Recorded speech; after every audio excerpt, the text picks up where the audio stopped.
शरीरलाई पेटलाई र पाचन हुनलाई सूर्य नमस्कार अति राम्रो है हामीले देखाउँ न हुन्छ नमस्कार एकचोटि पछाडि जाडो पनि छ हजुर देब्रे खुट्टा पछाडि दाहिने खुट्टा अगाडि आकाशमा हेर्नु दुईटै तल नाइडुलाई हेर्ने नाभिलाई हेर्ने हजुर घोडा चिउडो यो शरीर के भयो सक्रिय भयो फेरि नाभिलाई हेरौँ दाहिने खुट्टा देब्रे खुट्टा अगाडि फेरि दुवै अगाडि उठौँ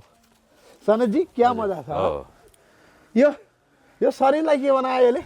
एक्टिभ बनायो मेरो नाम गोमा भुषाल हो 7 नम्बर गैरी गडेको मलाई 2-3 वर्ष भयो पेटले सताइरहेको थियो कति औषधि खाएँ कहाँ कहाँ गएँ तर पनि सन्चो भएको थिएन खानै नहुने केही पनि खानु नहुने घिउ खाए पनि कराउने पोल्ने धेरै खाए पनि एकदम दुख्ने घोच्ने त्यस्तो समस्या आइरहेको थियो काठमाडौँ पनि पुगेँ नारायणघाट कति गरेर जचाएँ केही भएन यहाँ मामा हुनुहुन्थ्यो मामाले पायसको उपचार गर्नुभएको रहेछ अनि भान्जी तपाईँलाई वैदिकमा जानुहोस् राम्रो हुन्छ भनेर भन्नुभयो अनि उहाँको कुरा सुनेर म वैदिक गएँ औषधि लगेर चलाउनुहोस् यो औषधि खानुहोस् तर माझा औषधि खान नछोड्नुहोस् 3 महिना औषधि पुरै खाएपछि अनि तपाईलाई सन्चो हुन्छ राम्रो हुन्छ भन्नुभएको थियो नभन्दै राम्रो पनि भयो मलाई औषधि खाएपछि मलाई यो पेट दुख्न घोच्न पोल्न धेरै राम्रो भयो खुसी छु त्यसको लागि एकदम सम्पर्क वैदिक आयुर्वेद सेवा प्रणाली